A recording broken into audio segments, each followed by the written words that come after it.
We got minutes to go? You got endorsed this weekend, huh? What's the date on the minutes? Struggle. There you go. Well, this Chairman is- forgot to give us. Let's call this meeting to order. And I'm sure Representative Freiberg, did you read the minutes? They looked great, Mr. Chair, and I'll move approval. Very good. Minutes of March 19th were approved by Representative Freiberg. All in favor of that motion signify by saying aye. Aye. Opposed, same sign. Motion passes. And we're going right to Mahoney, right? Representative Mahoney. He was just here. Here he is. You got pictures and everything. Court.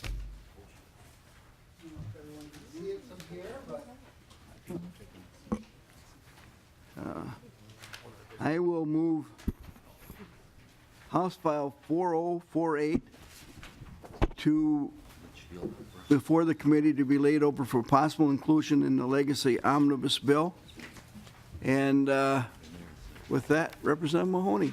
Thank you, Mr. Welcome to Thank you, Mr. Chair. It's been a long time since we've been together again. Yes.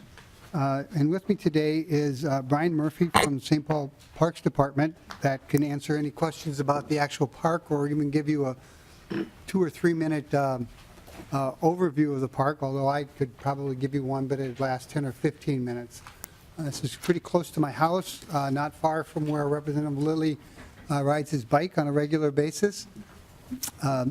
What has happened, and for those, I'll back up a little bit. About 10 years ago, we turned the waterfall back on in Phalen and found that we didn't have a master plan, an updated master plan. So we had to put that together, and this was one of the ideas, the Chinese garden. People were kind of surprised at what it was, and we just put it in. And lo and behold, it became a real thing. The Chinese community, the Hmong community, the Parks Department, a bunch of people said, yes, we should do that. And we came to the legislature and got $50,000 for initial planning. The Chinese government threw in about $50,000, and they sent over a couple of architectural landscape architects to figure out where this should go. And they toured around the city. And they came to Phalen, and because of the proximity to the water and the land and the shape of the land and the sculptures that are already there, they picked Phalen. And as the result is, that's a artist's conceptual drawing. The actual, what's the technical term? It's the St. Paul Changsha. You want to give your name for the record? Yes, Brian Murphy, B-R-Y-A-N, landscape architect with the City of St. Paul Department of Parks and Recreation. The garden is officially named the St. Paul Changsha China Friendship Garden. And so anyhow, we were able to get the community together. I will have to say that the community has, the Friendship Garden Society has really worked very, very hard to bring community together to find good pieces that they can all work together on. What I didn't realize when this was put out is that Changsha is one of the ancestral homes of the Hmong community. Several hundred years ago, they were a group moved down to Laos, but there is 2.3 million ancestral Hmong that still live in the Changsha area. So they were pretty excited about this. And so the first piece, and I don't know if you can see it there, is the pavilion on the upper left on that picture. That section has, we got hard numbers for it. And surprise, surprise, they went out and raised $1 million to put it in. What they're asking for is another $150,000 to come up with hard numbers, hard estimates on the rest of it. That includes the bridge that you can see there, the pavilion down by the water. You can't probably see the cultural plaza in the background there, and then some of the bike paths and where they go, and the placement of the gate. So we have the pavilion and the gate ready to go, but what we have to get estimates on and better planning, Mr. Murphy might be able to give me the correct terminology for it, but for the Chinese and the Hmong community and the East Side community to come together with hard numbers so we know what we have to raise to get the park department to put it in. Representative Mahoney, has Minnesota legislature provided money in the past for the St. Paul, give me that name again. Jane Shaw. Sing Shaw Chinese Friendship Garden in Phalen Park before? Yes, Mr. Chair. One of the previous chairs of this committee, sitting over in the corner there, provided, no, the other one, provided $50,000, and I think it was 4 years ago for us to make the initial, to match up with the Chinese dollars and come up with this design. Very well, Andy. Yes, we did. That's good. I trusted him, by the way. Other than that, is there any questions from any member? Representative Green? Thank you, Mr. Chair. Representative Mahoney, I was reading through this, and one of the questions that came up in my mind is this is going to money, and then it'll be issued in a grant.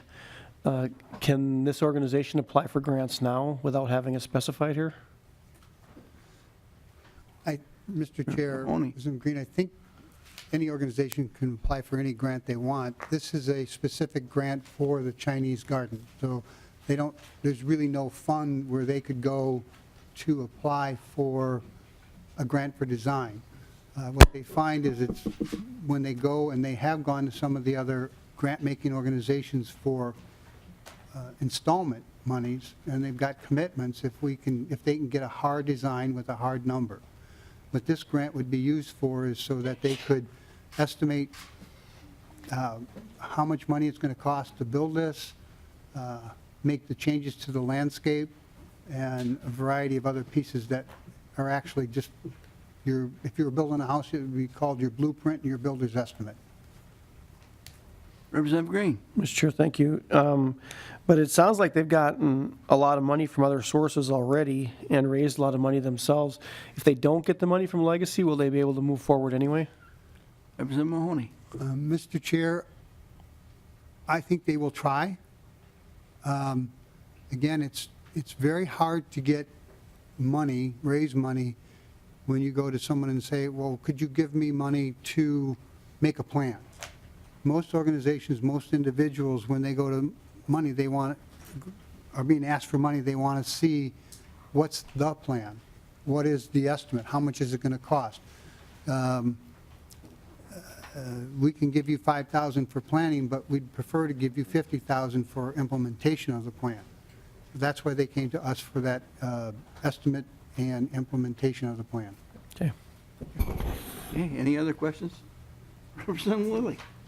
Thank you, Mr. Chair, and thank you, Representative Mahoney, for your work on this. I know it's been a labor of love, and you've done some really neat things, and happened to have a chance to visit at his home one evening. His wife, by the way, is a wonderful cook, but that's Amen to that. beside the point. But wonderful food. Are you angling for another dinner invitation here? It was very good. But had guests that were from China that evening, and revealed some of the plans, and it's really neat. This park, just so people know, it's really highly used in the park, and a lot of people are out there walking every day around the lake. The lake's kind of a perfect length. It's about 3 miles, so it's just become it's just a nice length of walk. And then Representative Mahoney lives pretty close to that, and it's kind of sacred land there, but because Grumpy Old Men was filmed. Part of it, the snowmobile scene, if you remember in the movie, the snowmobile scene was right on the south side of that park, pretty close to that up the hill. And then, but he lives right on the block where the two guys did battle with each other and flirted with the gal across the street. I suppose we can't talk about flirting anymore. Probably the inspiration. Right. but you live, what, like 4 houses away? But one thing that's also, it's just really going to be powerful there, and thank you for your work on it, and I think it's kind of a neat project. Not kind of, it is a neat project. I'd like to thank the St. Paul Park Department for their help in making this thing happen. They've worked pretty hard, and I think he was a little afraid of me for a while, but not anymore. Nobody would do that, would they? Any other questions from members? Saying none. Any closing statements, Representative Mahoney? Mr. Chair, I cannot remember anyone coming to the east side and saying, the rough estimate for this is $7 million, and saying, we want to invest $7 million in your community. I can never remember a high-ranking Chinese official coming to the kickoff party from Chicago for something on the east side. I think this will not only be a piece for the neighborhood and for the park, but also for business, and well, it depends on what the tariffs do, but for China to raise its presence in Minnesota with the companies that it has. Thank you. Seeing no other questions, I will renew my motion to have House File, no, we will lay House File 4048 over for possible inclusion in our omnibus bill. Thank you very much. Thank you, Mr. Chair and members. You know, you can put that in the wall of my office, too. It's pretty beautiful. I will get you one. Okay. Next, we have, who? Alice? Next, we have Representative Hausman. And Mr. Chair, if we have a big page, we do have some handouts. Okay?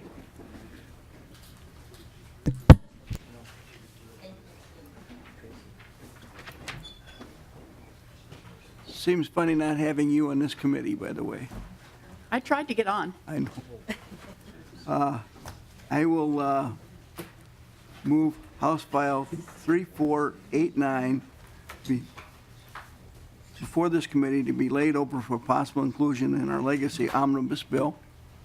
And with that, I would love to have you start your testimony. Thank you, Mr. Chair, and first of all, thank you for being willing to add this to the agenda. It's, for some people, probably going to be a new introduction. One of the things that is coming around is the general laws from 1872. Just to show you how far back this legacy goes, in February of 1872, a natural history and geological specimens to be prepared and museum to be established at the university. And I have to tell you, this law is so unique and so detailed that it is worth reading to you. In Section 6, it shall be the duty of the said Board of Regents to cause proper specimens, skillfully prepared, secured, and labeled, of all rocks, soils, ores, coals, fossils, cements, building stones, plants, woods, skins, and skeletons of animals, birds, insects, and fishes, and other mineral, vegetable, and animal substances, and organisms discovered or examined in the course of said surveys, to be preserved for public inspection free of cost in the University of Minnesota. And now here really comes some wonderful detail that these forebears of ours thought about. In rooms convenient of access and properly warmed, lighted, ventilated, and furnished, and in charge of a proper scientific curator. And they shall also, whenever the same may be practicable, cause duplicates in reasonable numbers and quantities of the above-named specimens to be collected and preserved for the purpose of exchanges with other state universities and scientific institutions, of which latter the Smithsonian Institute at Washington shall have the preference. Now, I would like to suggest that the students of Minnesota will have first preference, however. I think they're going to come before the Smithsonian. So that's a legacy that our forebears established for us, and it is a heritage they imagined we needed to save and preserve, and that is why we are here today. And I have the director of the museum with me. Great. Welcome to our committee. Give your name for the record. Yes, Good my to see you name again. is Denise Young, and I am honored to be the executive director of the Bell Museum. And thank you, Chairman Gunther and members of this committee for allowing us the opportunity to be here today and to share additional information about the Bell Museum. The Bell Museum, as Representative Hausman just shared, is Minnesota's official natural history museum. Again, the museum was founded on February 29th, 1872, to collect, preserve, skillfully prepare, display, and interpret our state's natural history for scholarly research, teaching, and for public appreciation, enrichment, and enjoyment. Now, initially, the museum was called the Minnesota State Museum of Natural History. It became the James Ford Bell Museum of Natural History in the late 1930s, when James Ford Bell, who many of you know as the founder of the modern-day General Mills Incorporated, became a chief benefactor. The museum has been active in all of these fronts, the scientific side, the public appreciation, enjoyment side, since its founding nearly 150 years ago. And as you are likely aware, we're opening a new facility in Falcon Heights in just a few months.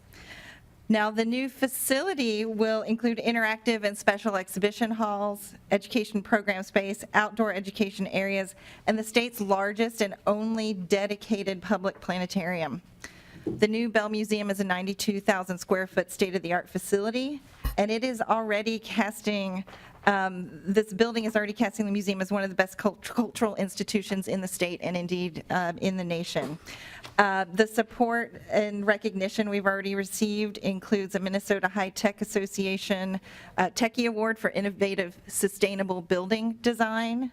And recently, in February, we were called out in Architectural Digest as a most noteworthy museum opening this year, alongside 14 other museums in North America and Europe. Additionally, the planetarium will be the largest dedicated public planetarium between Chicago and the West Coast. And this, along with the first ever seamless dome installation anywhere in the world, will draw additional people to our state. I think it's safe to say there's a lot of excitement and positive attention associated with the new Bell Museum. And we are excited to step into the enhanced opportunity to do more for the people of Minnesota. The mission of the museum is to connect people to the natural world. Our natural heritage is a point of pride and distinction in this state. Our identity of Minnesotans is wrapped in this heritage, and it's central to who we are. The Bell Museum, perhaps better than any other cultural institution in the state, is in the position to preserve and celebrate our natural heritage for this and future generations. This is our main purpose. In addition to the extensive collection of Minnesota biodiversity, which includes over 1.2 million plant and animal specimens from all corners of the state, every county, and beyond, we hold a significant nature art collection. The centerpiece of the nature art collection are our internationally renowned nature dioramas that feature scenes from all 3 Minnesota biomes.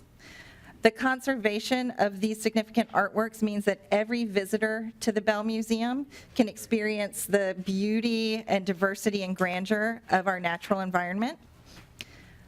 This is a powerful experience for Native Minnesotans, as well as for the growing number of people who are coming into our state from other places.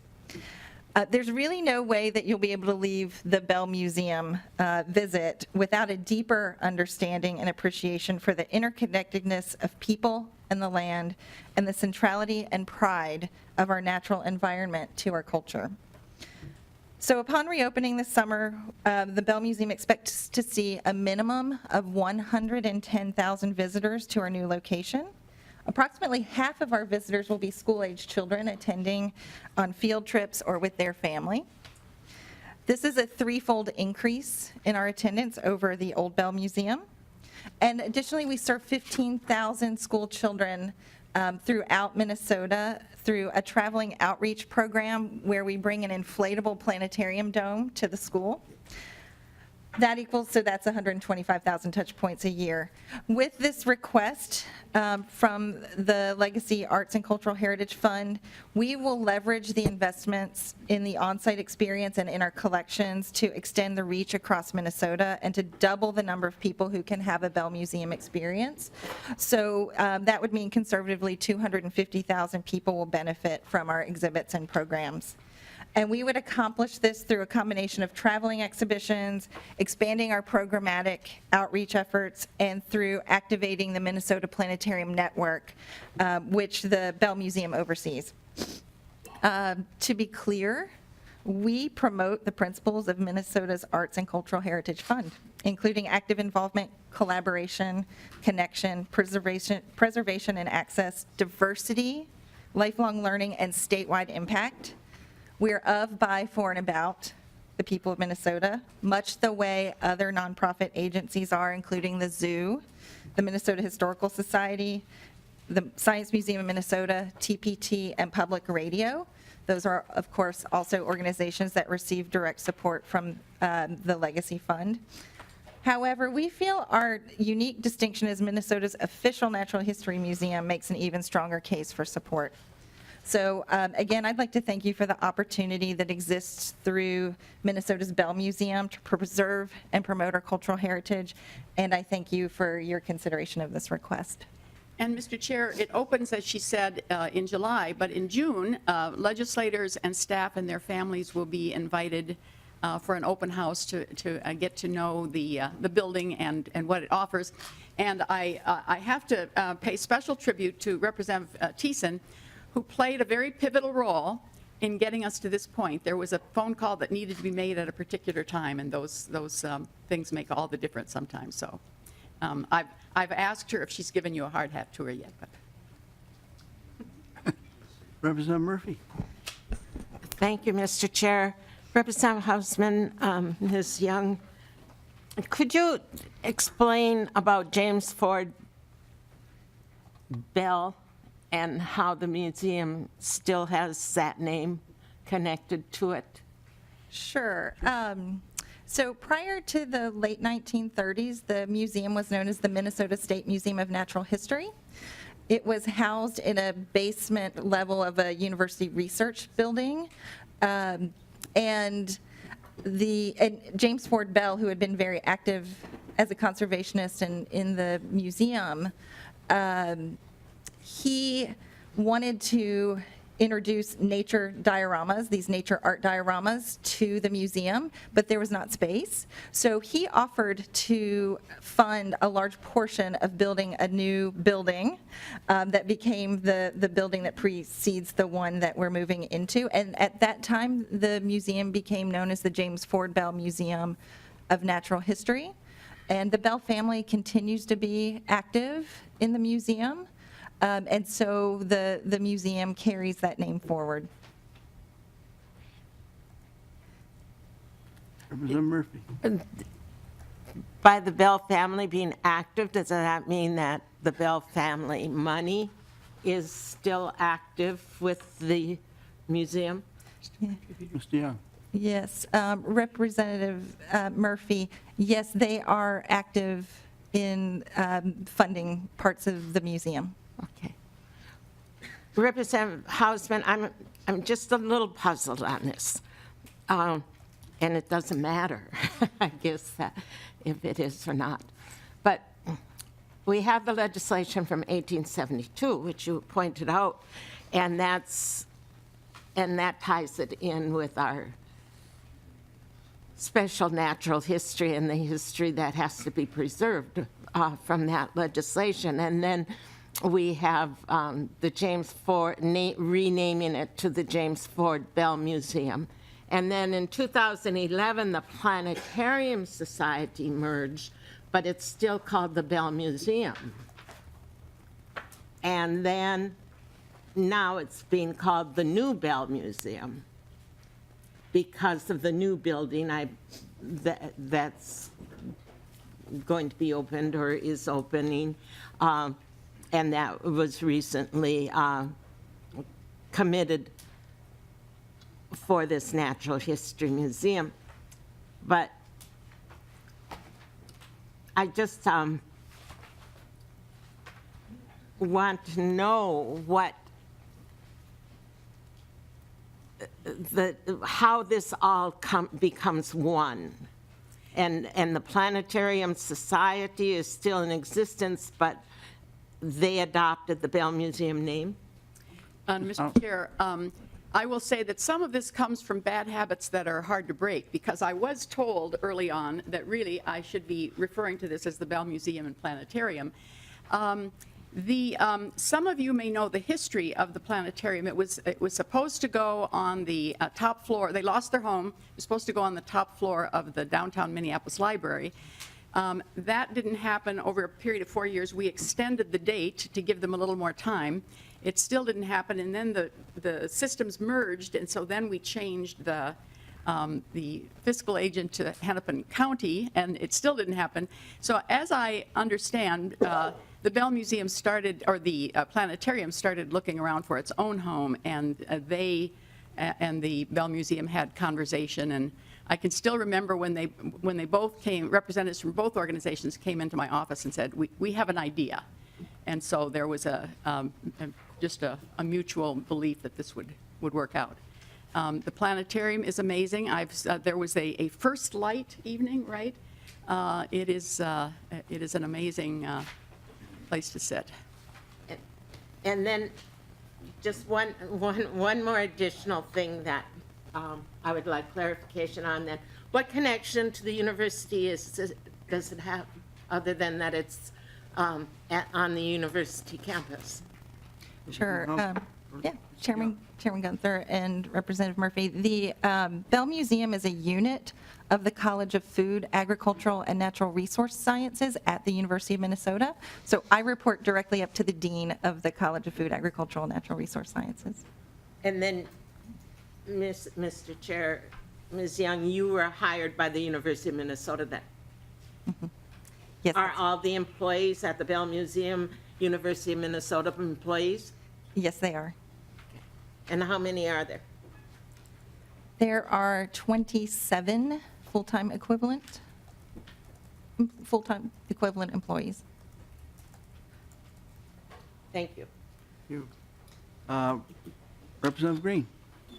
Thank you, Mr. Chair. Representative Hausman, and maybe this is for your testifier too, I'm a little bit confused, and it's probably me. I've been trying to read this. I apologize. I didn't have time to read through all this before, but I have some other stuff going on. But the grant is it says for outreach for student and teachers.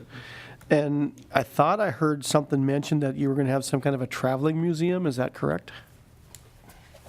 Yes. Yeah. Yeah. Chairman Gunther and committee members. The request is for programs that would support students and teachers as well as the general public, and we would achieve that through some programmatic outreach opportunities that we would take out of the museum into schools, as well as traveling exhibitions. Representative Green. Mr. Chair, what would they consist of? Because so you'd just be taking small pieces out to different schools and talking about one individual piece, or are you going to take a whole big traveling museum out in a trailer? What were you looking at? Yeah. Okay, Chairman Gunther and committee members, we would design exhibitions. So for the physical pieces, we would design exhibitions that are comprised of our artistic and our scientific collections, and then plan hands-on activities around that would go to schools, community centers, libraries in communities across the state. Additionally, we would take sometimes people call the planetarium, the portable planetarium, the exhibits, an exhibit, and we would design planetarium exhibits that would support and extend the curriculum in the schools and take those out as well. Sometimes those are referred to as exhibits. Mr. Chair, thank you. Just to help me understand then, so you can't take a whole museum out. So you'd be taking out, dealing with one certain portion that's in your museum at a time. Would your exhibits stay in the school for a certain period of time, or would you travel with them and do that kind of classes? And would any of this be available online, like if you're on a televised classroom type thing, as opposed to taking all these out and actually setting a small little piece inside a school? Seems like it would be daunting and almost defeating, because you've got one little tiny thing of a whole museum that you're exhibiting at a time. Doesn't really seem practical when you look at the size of a museum and all that's in it. Great. Thank you, Chairman Gunther.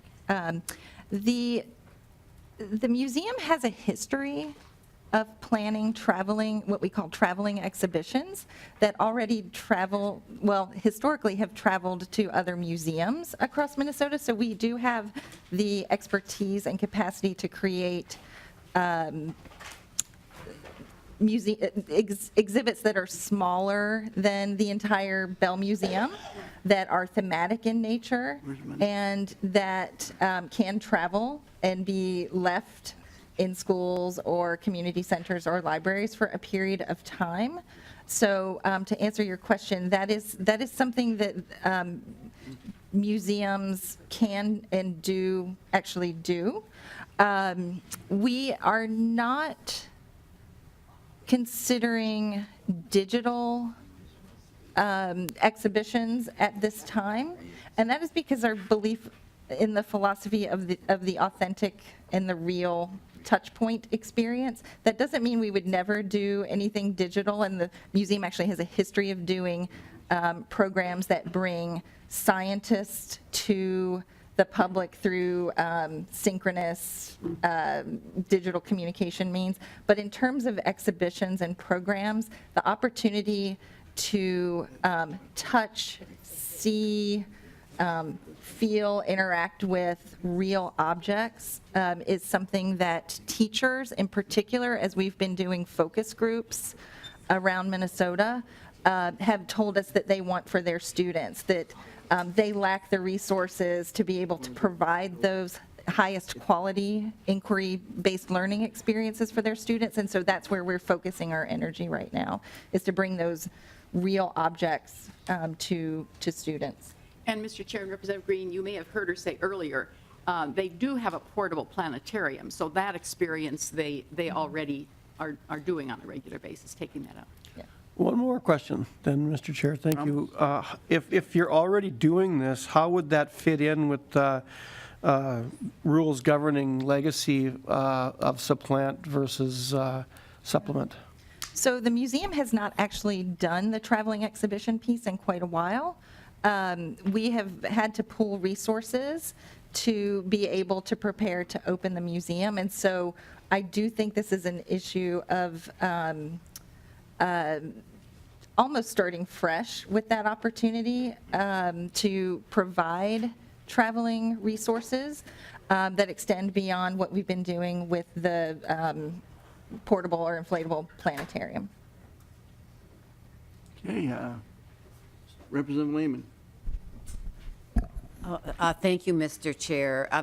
Just kind of continuing on that line of questioning, and I'm from Cohasset, Minnesota, in Itasca County, and I really like to see legacy funds used to bring some of our rich culture and history and arts from the Twin Cities to Greater Minnesota. I've been a part of some of those experiences, and it's wonderful. But my question is, when I look at the map, I'm trying to figure out where your dots are, but it looks like in Itasca County, one of your dots might be Grand Rapids in Itasca County. And what it looks like the color of the dot associates with pre-K through 12 museum visitors. Does that mean that the children were traveling from Grand Rapids to the Bell Museum? Yes. And so how was that paid for? Was that paid for by the Bell? Was that part of your outreach budget before? Most likely the visit was paid for by the school or the school district or the families of the children who were traveling. Okay. Mr. Chair, and just a follow-up question, because what I'm wondering, it sounds like this would be a richer experience coming to them, but I'm wondering how the $600,000 ask compares to maybe what you're currently spending on outreach to Greater Minnesota. Yeah. Ms. Young. Thank you, Chairman Gunther. The $600,000 to serve 125,000 additional people, which would double our reach, equates to just under $5 per person. To visit the museum as a school child attending on a field trip will be $6. Mr. Chair, and a testifier, and plus transportation. Plus transportation. Right. Yes. No free lunch, is there? Oh, Representative Murphy says no lunch. Thank you. Thank you. Any other questions? Seeing none, I move that House File 3489 be laid over for possible inclusion. Oh, is there anybody have any questions from the audience? You have some questions, come on down. We'd love to entertain your question.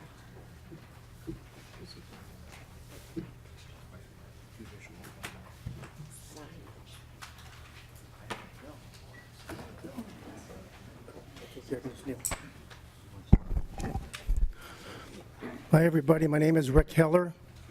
I unofficially represent the twice exceptional people with print disabilities. Come to testify on 3489 as it relates to accessibility, too, because we're using sales tax dollars, and I do have a handout here, and I provided those for the audience in the back as well. I believe you find a lime green one that came in your folder this Mr. morning. Miller, we normally require 24 hours in advance notice, and we didn't have that for you this morning. So I don't know if we have time for your handout, although they're in every member's folders, I believe. And Actually, this is a different one, though. I sent this as well. I think it's relevant. This blue sheet actually affects the Minnesota legislature in the future. It's for you, Chair, and the lead. There's only two there for that, so. thank you very much. We'll pay special attention to it. So anyhow, everybody, University of Minnesota is the only place in the country, I believe they're part of getting this grant money and giving out to the Bell Center, I believe. And it sounds like the Bell Center is closely connected to it. University of Minnesota is the only place in the nation based on principle of universal design. The only place in the nation. And it had to do with assessments. It has to do with accessibility. And because the University of Minnesota is exempt because it's a constitutional from Minnesota Statute 16E.03, as Mary Mullen expressed, it only applies online. If you look at the document there, I spoke a couple years ago, perhaps she did a correspondence on that. It's online. It says it only applies to state agencies. We do currently have, one thing that was maybe missed was that we currently do have 3 school districts in the state of Minnesota, the Purpose Center, the blind and deafblind, regarding that. As far as the twice exceptional, it's Minnesota Statute 120B15. The lime green handout and the yellow ones I left for the public in the back. I believe now these are the print disabled people. I have recorded, I brought a recording that's only 1 minute, 20 seconds long regarding this document, just so you know, and it is not fully accessible. I spoke about this before. I spoke to you, Mr. Gunther, about this, and I respect the fact that when revisor number 174393 was not introduced last year, it does a service to the public. I cannot find a single report at the legacy. The mandated reports are usually in a PDF, portable document format, that are fully accessible for the public. In order to have transparency, if it's not fully searchable, is it transparent at the Minnesota legislature? This is what I have to add about that. I'm open to any questions. However, remember this, when we start handing legacy dollars out, are we going to do 508 this year, next year? Because I can assure you, nationally, the school districts all get to do 508 next year, not 504 on an individual basis. So everybody will benefit from universal design for learning, the universal design access. And as you know, the handout I gave to you from socialsecurity.gov and the U.S. courts, that not only reads out loud, but it highlights the word. So what do we got going on for acquisition, selection, acquisition, and use? Is that if you can see and hear it, you're likely going to do better if you have a dyslexia, a learning disability, English is a second language, want everybody on the same page that they're going to be proficient in oral language. That's all I have to add. Thank you for this opportunity to speak. Thank you. I suggest you get an author of a bill and author a bill for it. Thank you very much for your testimony. And any other questions about the bill? Representative Hausman, you have any closing comments? I was giving up my chair for a minute. Just that we're grateful to be able to tell the story, and we're looking forward in June to sharing the physical space with you. Thank you. Again, I will lay over for possible inclusion on our omnibus legacy bill, House File 3489. And with that, we have Representative Bliss. Welcome to our committee. Thank you, Mr. Chair. I believe you have an amendment to House File, and I will move House File 2415 for possible inclusion in our omnibus bill. And I will move the A1 amendment to your bill. Can you please explain the amendment? The amendment is simply striking Operation Desert Storm Veterans from the bill. Okay. All in favor of that motion signify by saying aye. Opposed, same sign. Okay, now can you explain House File 2415, which will be laid over for possible inclusion in our omnibus bill? Thank you, Mr. Chair. House File 2415 is funding for the AMPERS Veterans Voices Radio Project. AMPERS is the Association of Minnesota Public Education Radio Stations.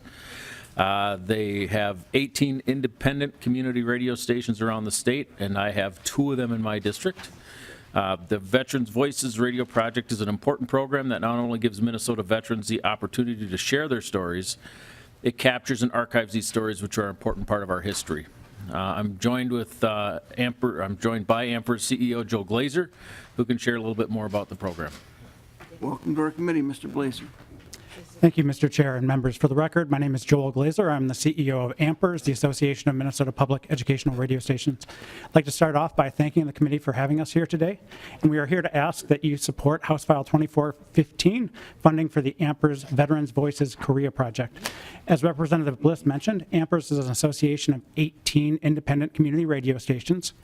We are not affiliated with Minnesota Public Radio, nor do we receive funding from NPR. We are an association of the smaller community radio stations found throughout Minnesota.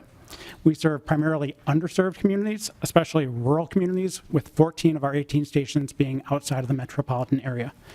We've been partnering with the Humanities Center for Veterans Voices for several years now. We started with Veterans Voices, Memories and Stories of Minnesota's World War II veterans. After World War II, we did segments showcasing some of the Humanities Center's Veterans Voices awardees.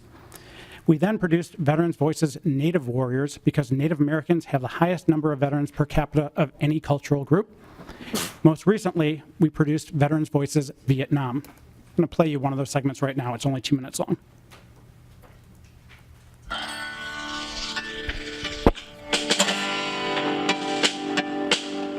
This is Veterans Voices with Kevin Berger, memories and stories of Minnesota's Vietnam veterans.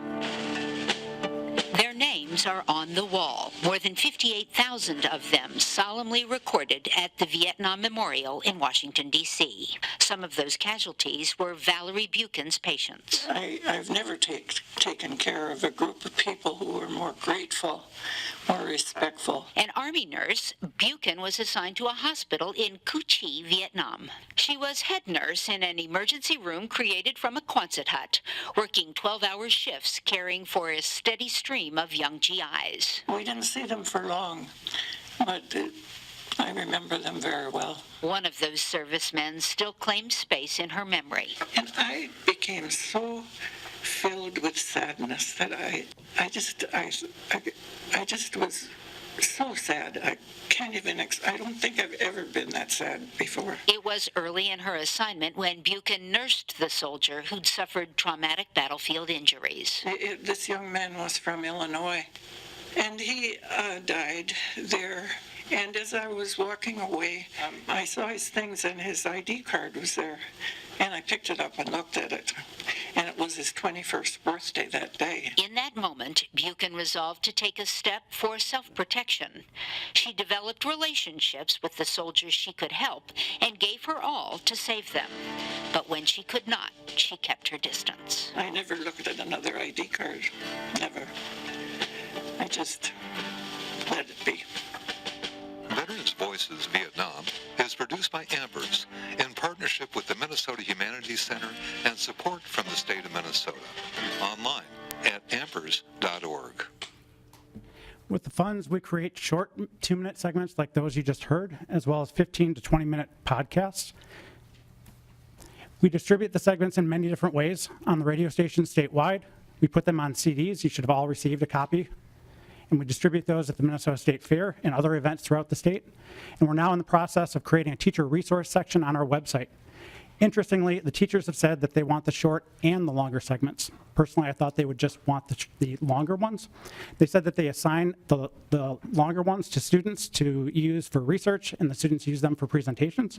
But they also say that the shorter segments are perfect conversation starters that they can play at the beginning of a class and get a good conversation going. Last year for FY18, we requested but did not receive funding for Veterans Voices Korea. As most of you probably know, the Korean War is also known as the Forgotten War, and we don't want to forget it.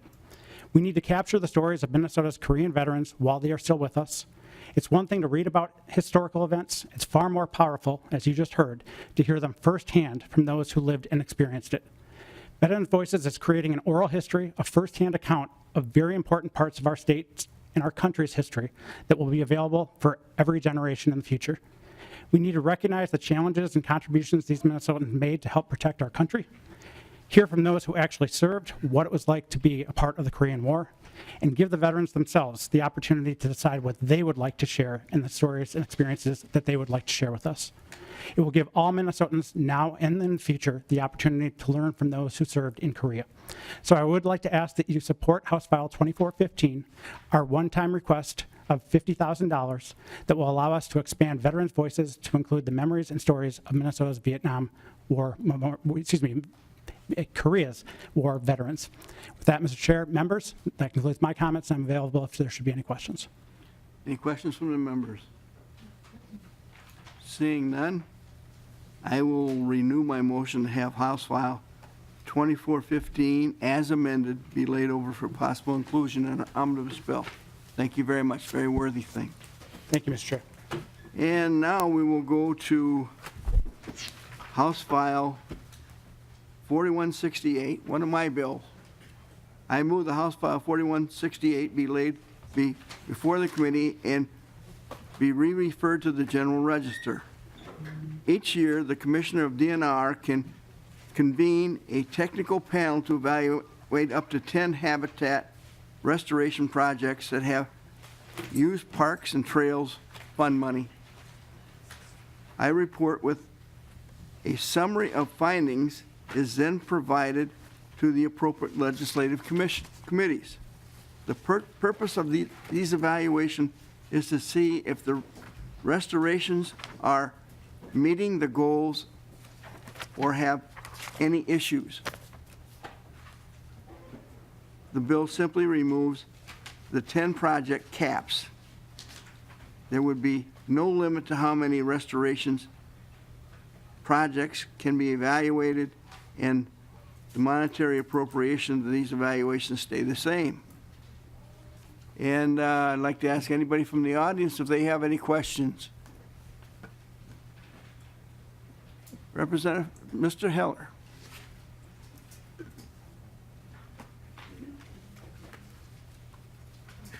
Thank you, Chair. My name is Rick Heller, unofficial representative, twice exceptional people with print disabilities.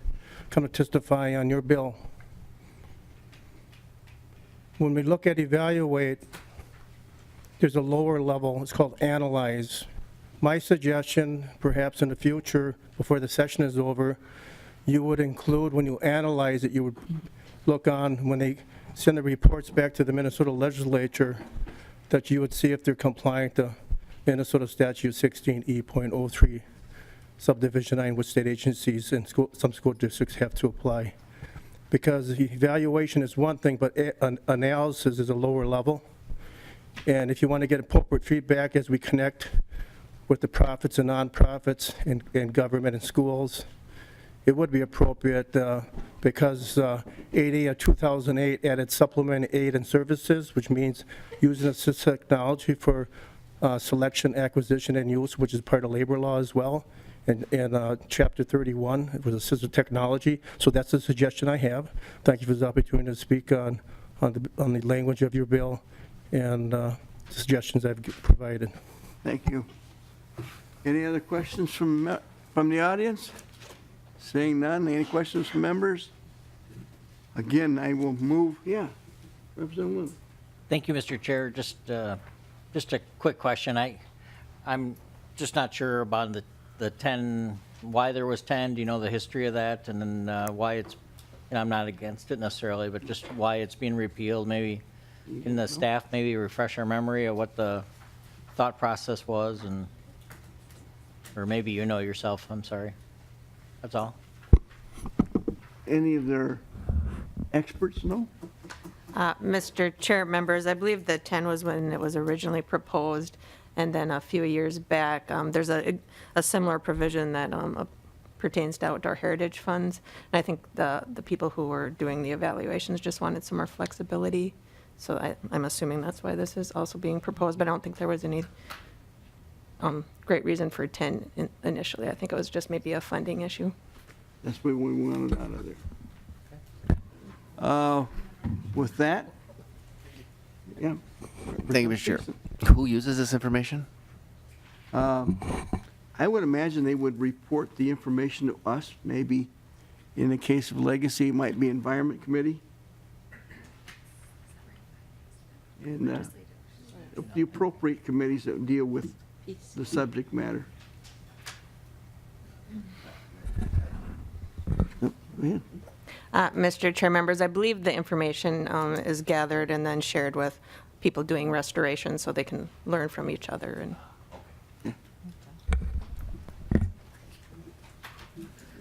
Okay. Again, I will renew my motion to have House File 4168 be referred to the General Register. All in favor of that motion signify by saying aye. Aye. Opposed, same sign. Carried. Now we have House File 4168. I move House File 4168, That was, excuse me, 4167. Be laid over for possible inclusion in the legacy omnibus bill. This bill amends the Outdoor Heritage Fund statute by specifying that land purchases with Outdoor Heritage Fund dollars must comply with the Minnesota Constitution. Currently, the ownership of land purchased with the Outdoor Heritage Fund money transfers to the state if the terms and conditions of the grant are not met, and if the restrictions were previously placed on that land that do not allow it to be used for that purpose. This bill adds that the ownership transfers to the state if the public right to take fish and game during open season is impaired or restricted. Does anybody from the audience like to testify to this one? Seeing none, any questions from the members? Seeing no questions? Oh, Representative Lilly. Thank you, Mr. Chair. I didn't know if there was anybody from Lessard Sams that wanted to make a comment, or We if, talked about it. and then maybe staff could kind of talk through what the impact is, We'd like to know. if we could. So 2 different questions. Maybe just the staff is probably adequate. Mr. Chair, members, a lot of the language is reiterating what is already required under current law. There's already constitutional requirements that this land be open to the public taking of game and fish. I think the largest change would be the change on page 2, lines 17 through 19. I'm not exactly sure how this would be implemented, but now that, if there was, someone could argue that the right to take game and fish on these lands that were required has been impaired or restricted, that they could then also revert to the state. So I think that would be the major change. Representative Thiessen. Thank you, Mr. Chair. Has there been a problem with this? We're going to make sure it doesn't become a problem. Well, no, but has there been a problem in the past that has raised this issue up? Not to my knowledge. Is the staff familiar with any issues? Mr. Chair, members, I was not part of drafting this, and I'm not sure what problem this is trying to address. So, Mr. Chair? Representative Thiessen. Thank you. So why wouldn't anybody that gets a grant already have to comply with Minnesota's Constitution? They need to. So why do we need a statute to say that? Well, this is clarification.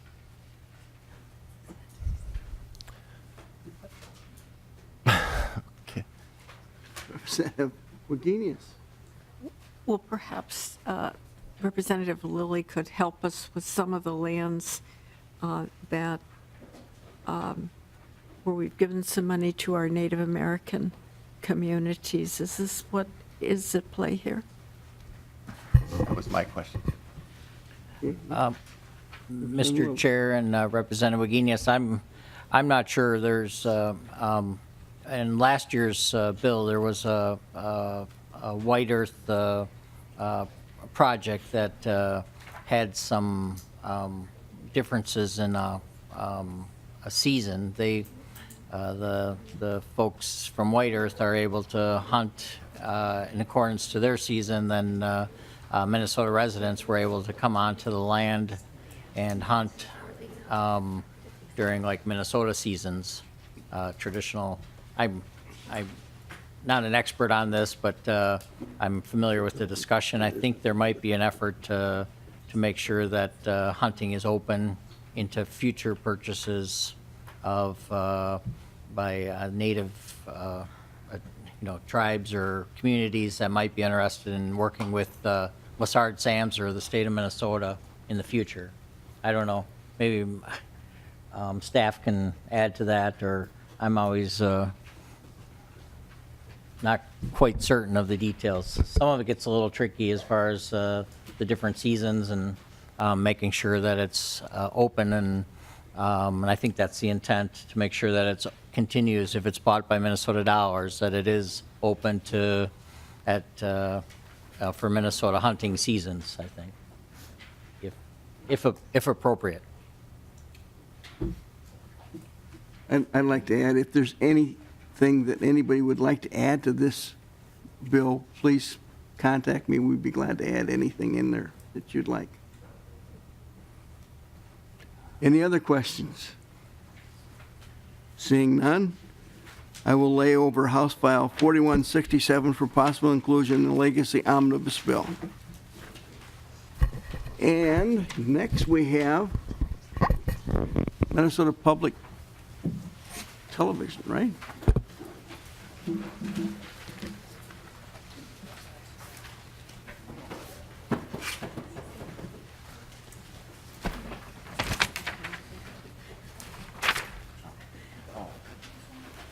Welcome to our committee.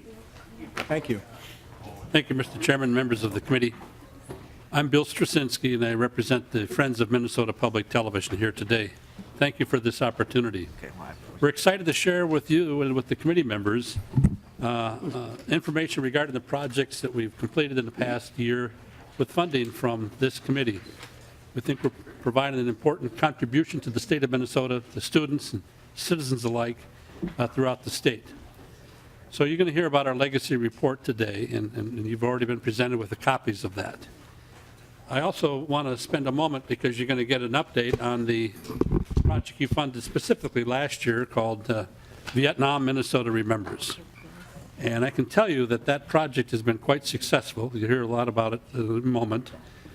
But from a personal perspective, I have to share with you on behalf of every veteran who served during that period of time, we thank you for that opportunity, for what that program's meant to us. You can hear a lot about what we've done so far and what's going to be happening in June of this year.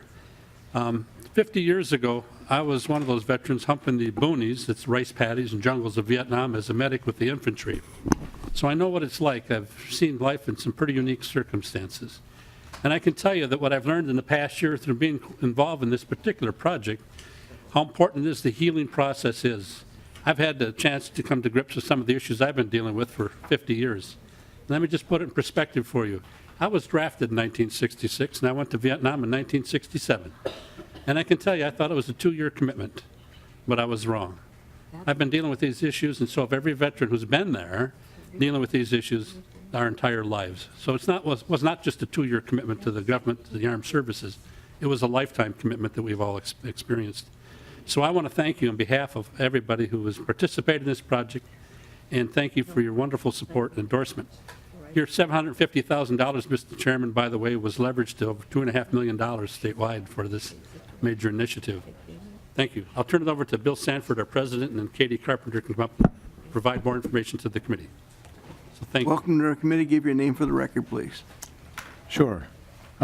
Committee Chair Gunther, Vice Chair Lehman, members of the committee, my name is Bill Sanford, and I serve as the CEO and Director of Engineering of Lakeland PBS, headquartered in Bemidji, Minnesota. And I'm going to slide over just for a minute. So can you get plugged in there, Katie? Good. Okay. I want to make sure we have this presentation ready for you because I think you'll enjoy it. First and foremost, I'm here to say thank you. Thank you for providing the resources for the MPTA to do this important work.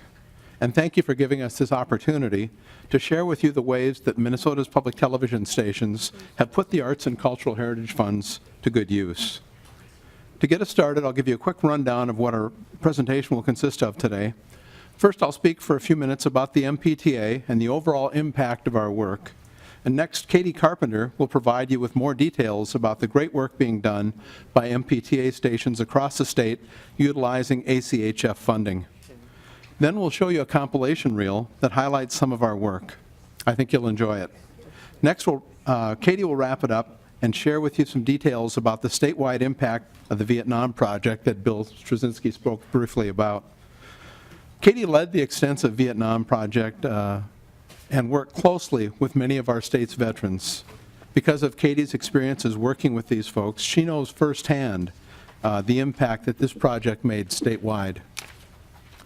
To get us started, I want to give you a little bit of background about the MPTA. Maybe all of you don't really know what this is. The MPTA consists of 6 independent 501c3 nonprofit educational public television organizations located around the state. Each is governed by a local volunteer board of directors made up of leaders throughout each of our service areas. This local control structure ensures that each station provides relevant local content and services in each of their regions across the state. The members of the MPTA are Prairie Public, which serves northwestern Minnesota, Lakeland PBS, which serves north central Minnesota, WDSC, which serves northeastern Minnesota, Pioneer Public Television, which serves southwestern Minnesota, Twin Cities PBS, the one most of you are probably more familiar with, serves south central and the metro area, and KSMQ, which serves southeastern Minnesota. In total, with our combined coverage areas, we provide over 95% of Minnesotans with free, over-the-air educational broadcasts. No expensive cable, satellite dish, or internet connection is required to receive our broadcasts. I'm going to start my conversation with a little metaphor to provide context to what the stations of MPTA bring to the table in regards to the arts, culture, and history across the state of Minnesota. If a tree falls in the forest and no one sees it fall, did it really fall? We've all heard that old saying before. Through the insight of the voters of Minnesota, the Arts and Cultural Heritage Fund was created, and public television was entrusted with the resources and the responsibility to bring the state's rich and vibrant arts, culture, and history out of the forest, onto the stage, and into the spotlight. Through the state of Minnesota, through the stage of public television, the creative and compelling arts, culture, and history of Minnesota is now available in living rooms, on smartphones, tablets, and computers. Not only to all Minnesotans, but with our rich online presence, all of this is available virtually anywhere. In addition to showcasing Minnesota's rich arts, culture, and history, these funds have allowed us all to do a great deal of impactful outreach work around the state with the Vietnam Project. Quite a few years back, after the first year or two of the existence of the Arts and Cultural Heritage Fund, I had the opportunity to present to a committee just like this about the extensive arts, culture, and history productions Minnesota's public television stations were doing at that time. There was a long list of presenters, and each of the presenters was telling a story of impact. I had the opportunity to hear about how these funds had transformed the music, arts, and culture of the state. Every presenting organization and individual had compelling stories to tell. Many of those presenting also talked about how their work was showcased on public television. They all said this with a great sense of pride because you could see that they felt like they were finally in the spotlight and their talents were being showcased on a much broader stage than ever before. This is what public television does. We provide that stage, that exposure. We bring these individuals, groups, events, and the state's rich history onto the stage and into the spotlight for a vast audience to experience. Before I pass it over to Katie, I'd like to again thank Committee Chair Gunther, Vice Chair Lehman, and members of this committee, both for your support and for taking the time to learn more about this aspect of public television's partnership with the state of Minnesota. This unique partnership between public television and the state has been ongoing for almost 50 years and provides great value to the citizens of Minnesota. I hope that you'll agree that this is a good investment and one worthy of continued support. Thank you. Now I'll turn it over to Katie. Welcome to our committee. Give your name for the record, please. Okay. Good afternoon, Committee Chair Gunther, Vice Chair Lehman, and members of the committee. My name is Katie Carpenter. I'm the project lead for the Minnesota Remembers Vietnam Initiative at Twin Cities PBS, and I'm really honored to be here today to give a glimpse of what the MPTA stations are doing with the legacy funding and also a closer look at what we've done with our initiative, our Vietnam initiative this year. So each of you should have a copy of the MPTA annual impact report that many of you received in January, which will offer a lot of detail. But we're excited today to highlight just a few of the impact stories and show you a video of this work. Like Bill said, the MPTA creates and distributes content that's free and available to everyone in Minnesota and beyond. And millions have engaged with us online through our digital and social platforms. And we're even publishing more digital content every day, and it's designed to frequently engage and grow the audiences. To date, we have produced and streamed more than 800 hours of content with and about thousands of Minnesotans. 2,600 hours of legacy-funded content were broadcast in the last fiscal year alone, and many of our legacy-funded programs are broadcast nationally and are available to more than 75 million U.S. households. This unprecedented visibility means millions in our state and throughout the country are learning about Minnesota and its rich history and artistic and cultural vitality. As companion pieces to our content, we've created and posted nearly 1,000 original educator guides that are available on our websites and on the PBS Learning Media channels. And we've shared these guides with schools and libraries. We also connect with communities through educator trainings, screenings, live performances, and in-depth conversations.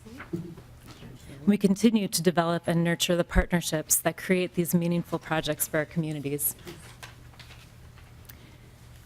But most important, we capture and share the stories about how our work and our state's arts and cultural heritage make a difference.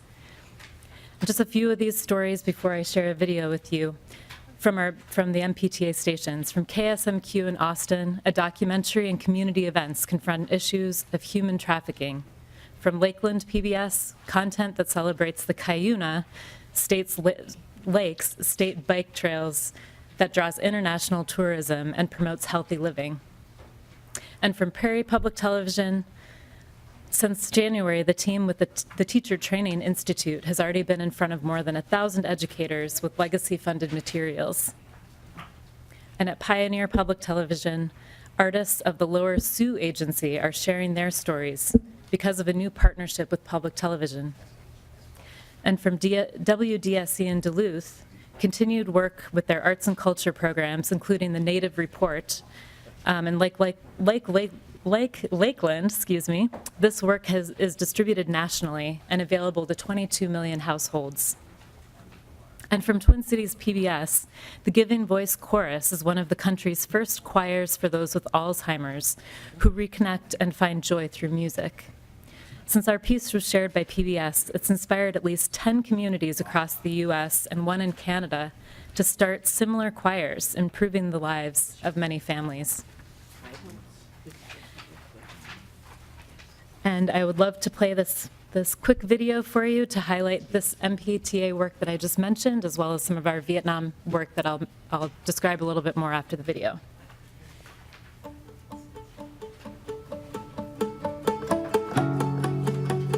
Photography has always been an excuse to go explore.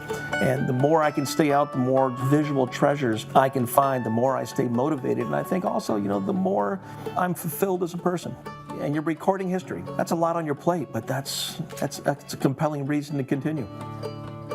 Composing, in my definition, is to make an order of sound in order to communicate what it's like to be alive. The Minnesota Public Television Association presents many voices and perspectives in its legacy-funded work, from Minnesotans of our past to all who are Minnesotans today. Public television brings the arts into the homes. It makes art accessible to anyone, which I think art should be. It needs to be part of our fabric as people. Then it can sustain us, it can help us through times. It can also make things beautiful. Art is creating your own masterpiece. Art is breathing. Oh man, can I meditate, premeditate this for a little bit? It's like art is everything, but I don't want to be cliche, I want to be cool. Art is a way to reconnect with our history, to remain grounded, remain rooted in community. My family and I play Tecopsy Choppy, the indigenous form of lacrosse. It's a place we can come together around prayer, cultural continuity, and health. It's that thing that centers me and get through what it is to be a working artist. I love being an artist, but it's hard. And I have an amazing support system through that game. I am Lakota, Sichangu, Lakota, German, and Welsh, and possibly some other things. My work is really about building bridges. It's about connectivity. So I hope that people gain personal inspiration that allows them to think about ways that we're connected to one another, think about ways that we can be better relatives to one another. Hey guys, how are we all feeling tonight? Good, good. We're here for building community and sharing poems and our narratives.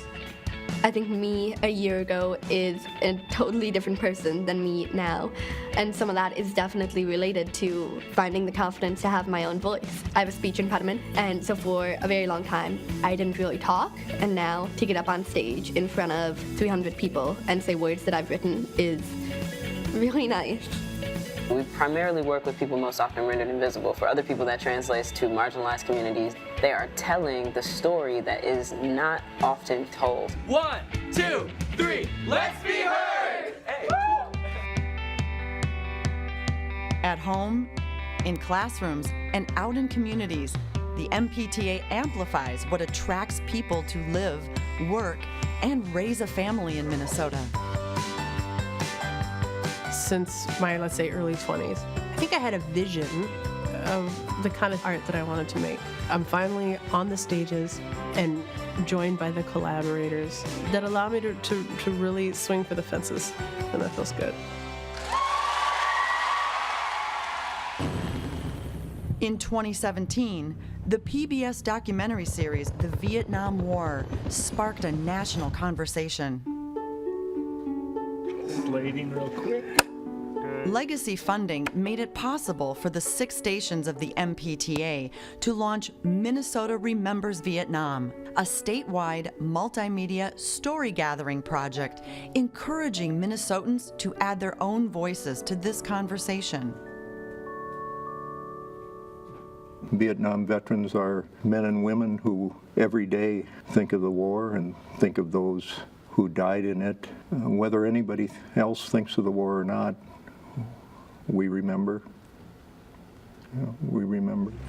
I honestly was scared for a year.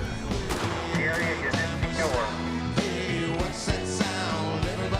Stations across the state have gathered together veterans and community members to remember, honor, and understand the events of 50 years ago.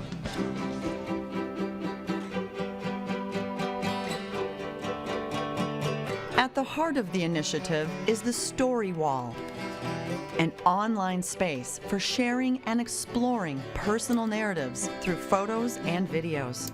My husband is a Vietnam vet, and I guess I will say that I was a Vietnam protester. But in the end, it was about living in a country we both loved and wanted to support.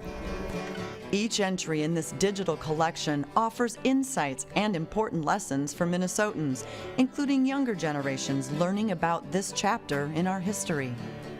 I'm beginning to understand more about my father and how complicated he is.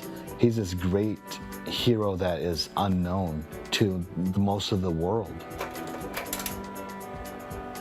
When I went to Vietnam, I knew I was going to be taking care of adults, GIs at least. I never dreamed I'd be taking care of children. Sharing my story, I think, is very cathartic for me. I think it helps me more than I think it helps other people. And I think that's why I do it. You're more than welcome. I need a hug, man. Thank you so much. Thank you. Hello. The MPTA is proud to continue this work across the state. Good job. For sharing. My buddies. Made possible with legacy funding.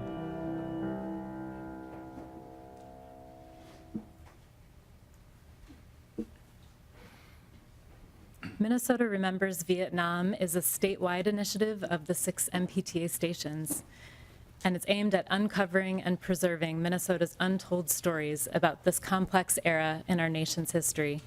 And it's an honor to be here with you today on behalf of the MPTA to thank you, because the legacy funding not only allowed us to launch the initiative, but like Bill Straczynski mentioned, it was critical in creating a foundation of confidence that inspired private foundations, corporations, and individual donors to contribute and double the funding for this initiative.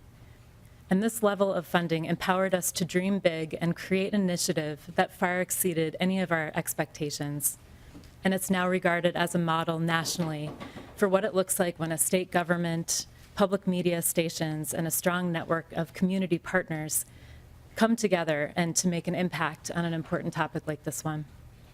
This fall, the broadcast of Ken Burns and Lynn Novick's The Vietnam War got the nation talking and watching.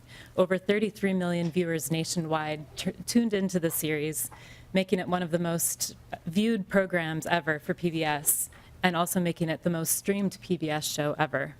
So this was a meaningful opportunity for us to come together and complement the series with uniquely Minnesota stories, like the stories of the Hmong soldiers who fought with the CIA in the secret war in Laos, or the Minnesota veterans who performed their own personal stories in an original play called The Telling Project. So, and the 2 documentaries of these stories were available to over 75 million households nationwide, so it had an impact beyond our state. And the impact goes far beyond the broadcast of documentaries like these. The initiative's robust outreach and engagement strategy, paired with a strong list of community partnerships like the Minnesota Department of Veterans Affairs, Minnesota History Day, Minnesota Humanities Center, just to name a few, they create unique and inclusive ways for all Minnesotans to remember, honor, and understand the events of 50 years ago. Sold-out screenings, story gathering days, and like we saw in the video, even a concert of Vietnam-era music, and community conversations across the state have creatively highlighted diverse perspectives, and they've even inspired action, like a school teacher, Steph Glazer, who attended an event we had this fall at McAllister College featuring the author and Vietnam veteran Tim O'Brien, who wrote The Things They Carried, with Lynn Novick, one of the co-directors of the Vietnam War. Their conversation on storytelling inspired this teacher to go back to her class and create dog tag poetry. But the students took it a step beyond that and created a welcome home event for the veterans in their neighborhood. And she just reported back in her stories on the story wall that there wasn't a dry eye in the house, and it was just a meaningful moment for all of them and a moment of connection. Echoing the nurse that we heard from in the video, Mary Beth Crowley, many in our community have told us through this process that the process of sharing their story is in and of itself healing. And I'm proud to say that with over 800 stories that have been shared at our online story wall, mnvietnam.org, it's been embraced by the community as a safe place to share and be heard, because many also have told us this is the first time they've shared their story. And I encourage you to check out the collection daily. It's evolving daily with unique and personal glimpses into what the war meant to so many different people. You'll find a veteran's poem about leaving a Vietnamese orphan behind. You'll see an anti-war activist button collection. You can listen to a song that was recorded in a hooch one night on the base. You can even listen to stories like the ones that Joel from Ampers shared earlier. Or a story that stood out to me from a Gold Star daughter who sought out her father's war buddies to learn about who he was. And she wrote, "I lost my dad, but I gained 5 other men that I'm honored to call dad. I'm so proud of my dad and all the guys. They've forever changed my life, and my mom's too. We even went to DC and found him at panel 24E, line 115. I will forever be grateful and try to honor all vets the best I know how." And then she wrote to us after sharing this story, "I hope my story can encourage others like me to reach out to the other soldiers that knew their parents and family, because it really heals the soul." And courageous stories like these do inspire. We've seen this through the project, that it's creating a ripple effect of hope and healing across the state.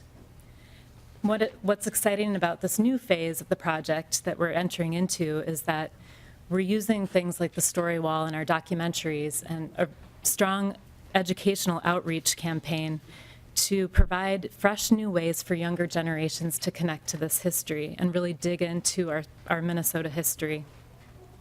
And this is amplified even more with strong partnerships like the Minnesota Humanities Center. They're leveraging their legacy funds for 6 communities to host Minnesota Remembers conversations and story gathering for the next several years. So really, I think one of the most powerful things that I've witnessed in this project is how the community comes together when you create a space for them to do this and connect. Like a veteran who was in our play, who's Ken Plant, he's a military Vietnam vet, that now he said because of this experience, he now has a new family, and there's just a bond there. But we hope to do this community gathering on a larger scale, June 21st through 24th, here at the state capitol, where we'll culminate all of our efforts through this initiative. And we will center this experience around a traveling replica of the Vietnam Wall called the Wall That Heals, which is a brand new version of this traveling wall. It's the largest scaled replica that's out there right now. And we're planning a series of special events, including a flyover of vintage Vietnam-era aircraft, and a lot of other opportunities to engage with the people that we've met throughout this project, including a special evening event hosted by Kevin Kling at the Ordway on that Saturday evening. So I want to thank you again for your support in making this happen.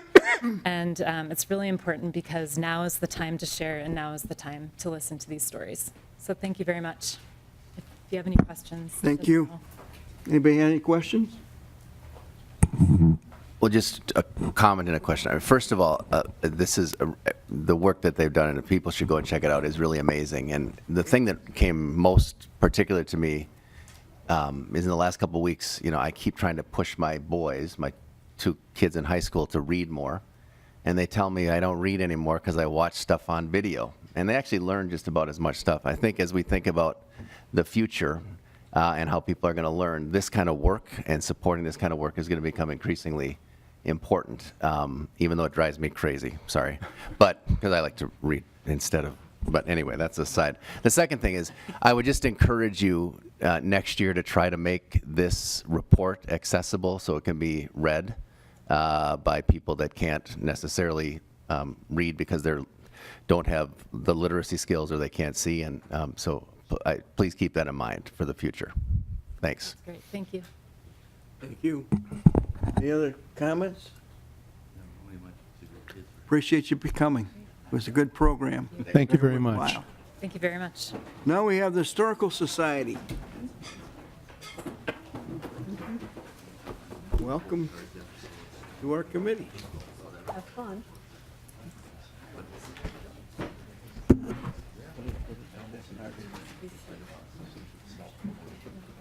You're doing a book on David? One of yours? Just torn in there. David. Trips.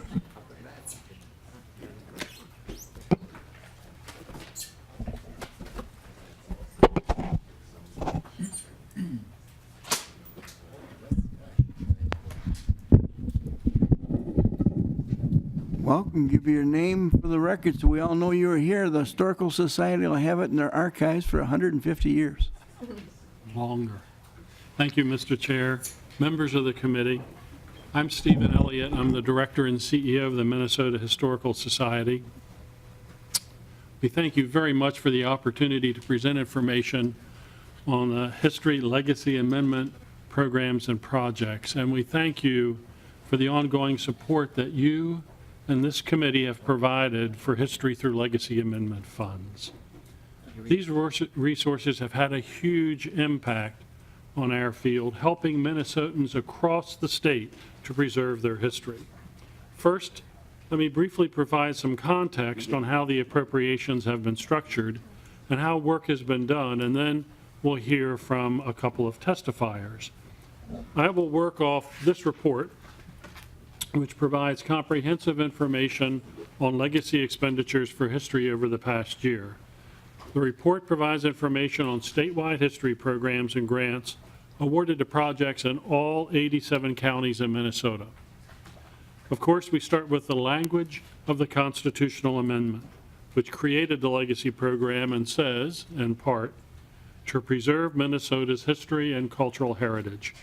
We think it is wonderful to have that language in the state constitution. I would call your attention first to page 2 of the report. At the bottom of the page is a table that outlines the appropriation for fiscal years 2018 and 19. The three largest funding groups are the statewide Historical and Cultural Heritage Grants Program, statewide history programs organized and operated by the Minnesota Historical Society, and history partnerships, which funds organizational collaborations on history projects. In addition, there are two smaller categories, the Archaeological and Historical Survey Program and the Minnesota Digital Library. And finally, there are several grants that were designated by the legislature to specific organizations. On page 3, there's a chart which lists several interesting facts about legacy appropriations and projects. Mr. Chair and members of the committee, if you look at the tabs on the right side of the report, you'll see the categories that I outlined: grants, statewide programs, partnerships, and the tab labeled featured stories highlights several additional projects that have been carried out statewide. The Historical and Cultural Heritage Grants Program is a competitive grants program that is assisted by a volunteer Citizens Advisory Committee, the Historic Resources Advisory Committee, HRAC, that makes recommendations on the larger grants. If you look at page 11, you see an image of HRAC at work. This group works hard and makes tough decisions on grant awards. While the funding available is impressive, the demand for grants far exceeds dollars available. The competitive nature of this grant program has a benefit, because only the projects that are well prepared and ready to go will receive grant awards. Since the start of legacy amendment appropriations, we've awarded 2,224 grants in all 87 counties to over 700 different organizations. On page 12, you will see a map of grants, county by county, and the following pages list all of the grants awarded in the most recent calendar year. When grants are awarded, notifications are sent both to grant recipients and to area legislators.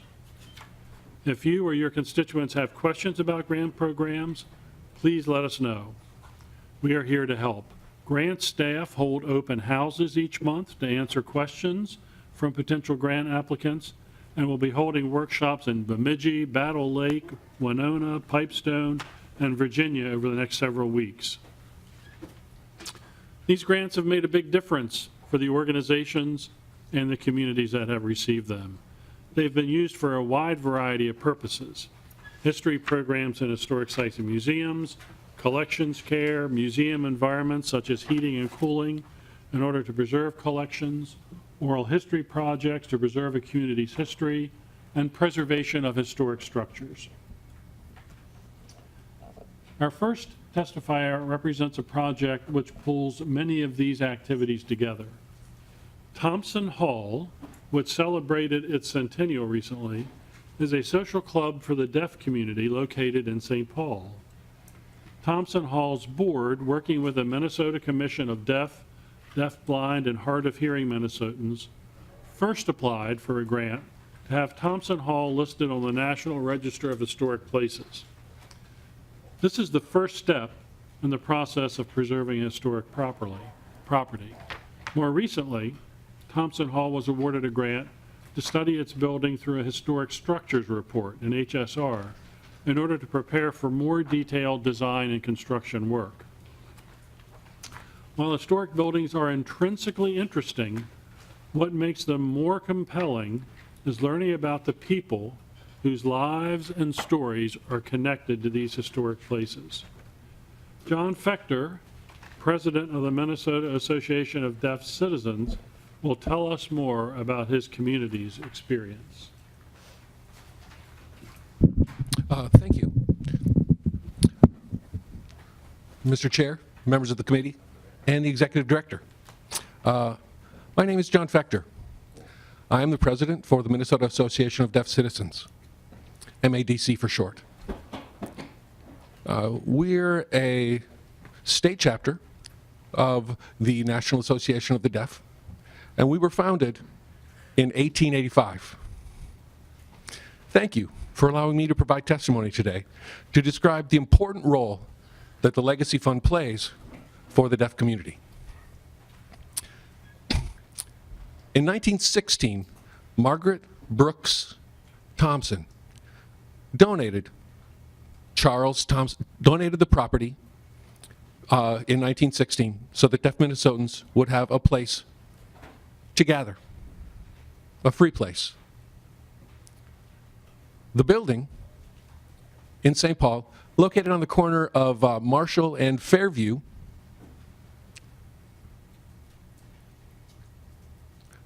was donated as a memorial to Margaret's husband, Charles, both of whom were deaf, and they met at the Minnesota State Academy for the Deaf.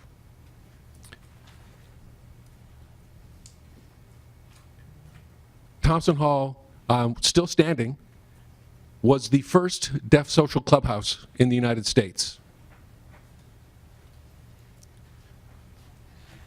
Some interesting facts about the building is that it was designed by an architect who was deaf, Olaf Hansen, and who was the nation's first deaf architect and a close friend and former classmate of Charles Thompson. His design techniques accounted for good natural lighting and good sight lines to enhance communication through visual sign language. The building has continued to serve as the social hub for deaf people in the Twin Cities and has played an important role in the growth of Minnesota's vibrant deaf community. It's been used for many different purposes. We celebrate, grieve, plan, learn, and organize, and advocate and socialize in this historic place.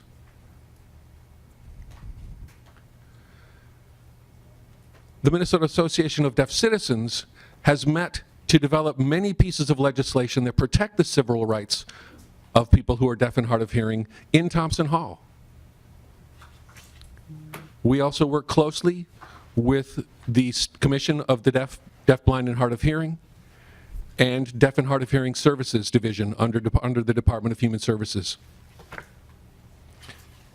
Thompson Hall, again, it serves and has served many purposes. However, that building is showing its age. It's over 100 years old, Burn rubble. and it is not fully accessible. Main of them, brand new. It lacks an elevator. Paid to restore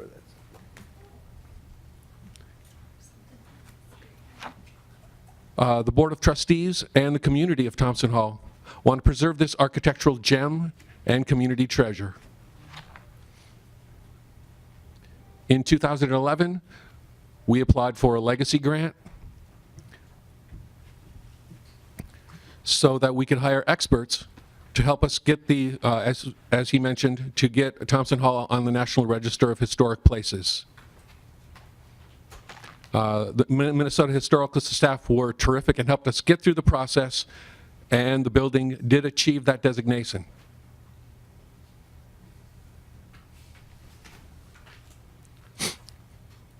More recently, and I'll share a little bit about our plan for Thompson Hall if we receive this grant. Most recently, the Board of Trustees applied or is in the process of applying for a historic structures grant and in the process of getting bids from an architectural firm. Once that occurs, they'll make recommendations on how to make the necessary upgrades to the building while preserving its historic character. We have been working with the Thompson Hall Board of Trustees and holding town hall meetings across the state just last month, over the past month, to hear and gather feedback on the hopes and dreams that the community has for this historic gem. We can hope to continue and build from our current business model. We've been meeting with youth, families, and senior citizens that have a wide range of needs, and we've been gathering data toward that purpose. We hope to continue to apply for legacy grants so that we can upgrade Thompson Hall's electrical, plumbing, and heating systems.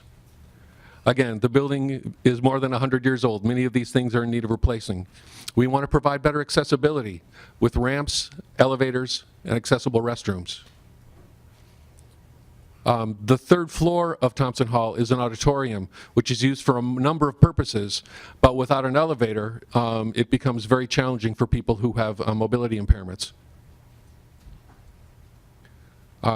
We want to share the stories of Thompson Hall with the public as a part of Minnesota history, the culture of the deaf community. And that's a wonderful purpose for Thompson Hall. And to preserve Thompson Hall as an irreplaceable living history resource for the next 100 years. Our deaf culture and heritage and language are very important to us. We stand on the shoulders of deaf leaders who came before us and contributed to the history of this state. And many other states are well aware of the history of Thompson Hall. Again, Thompson Hall is the oldest deaf club in the United States. We encourage you to visit. For example, on Fridays we have ASL with coffee for people to get together, for people to share stories, or we're happy to give you a tour if you reach out to us at any time. You'd be welcome. Thank you very much for your time and the role you play in ensuring that these funds are made available. Thank you very much. Thank you, John. Thank you very much for being here. And thank you to the Thompson Hall community for working hard to preserve your community's history. Another category of funding is statewide history programs. Programs operated by the Minnesota Historical Society, whose mission is to use the power of history to enrich and transform lives by preserving, sharing, and connecting. We conduct a wide range of history activities at the History Center in St. Paul and at historic sites statewide, including educational programs, publications, exhibits and traveling exhibits, and many other methods of preserving and transmitting history and cultural heritage. Mr. Chair, it's difficult to choose just one activity, but one that you can experience at the History Center until April 22nd is a photographic exhibit produced in collaboration between the Minnesota Historical Society staff and Javier Tavera, called AMVETS Post Number 5, which tells the story of Mexican-American veterans from World War II, the Korean War, and Vietnam. This is both a local and a universal story. Mr. Tavera is a talented photographer whose work has been exhibited internationally and is in the collections of the Walker, the MIA, and now the Minnesota Historical Society, and I'm pleased that he is able to join us today. We have 4 minutes left in our committee period. I'll keep it short, Mr. Chair. Mr. Chair, thank you very much, members of the committee, for allowing me to testify today. 5 years ago, I started this lengthy project of documenting and trying to preserve the voices of Mexican-American, Chicano, Latino veterans. As I was going along in this project, I thought, who can be interested in this project and how can I make it available to people? I asked the Minnesota State Arts Board to grant me some money so I can print this and make it available. I went to the Minnesota Historical Society, and they were happy to receive this as a gift from me. It has had tremendous acceptance. Really, thousands of viewers have seen this.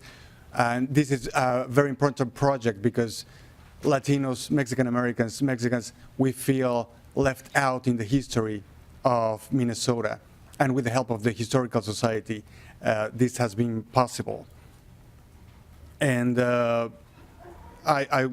going to keep it short, but I want you to invite you, all of you, to attend. It's really a 10-minute walk from here. Go see the show. It's a very interesting show, and I live like that because of time. Thank you very much, Javier, for being here and for keeping it brief. And Mr. Chair, thank you and the committee for your continued support for History Through Legacy Amendment funding and for the opportunity to share these stories with you today. And I know you're out of time. If you have questions, we'll linger, or please give us a call. Thank you. I enjoyed it. Sorry we had to cut you short. Maybe another time we can hear more about it. Thank you, sir. And with that, we are adjourned.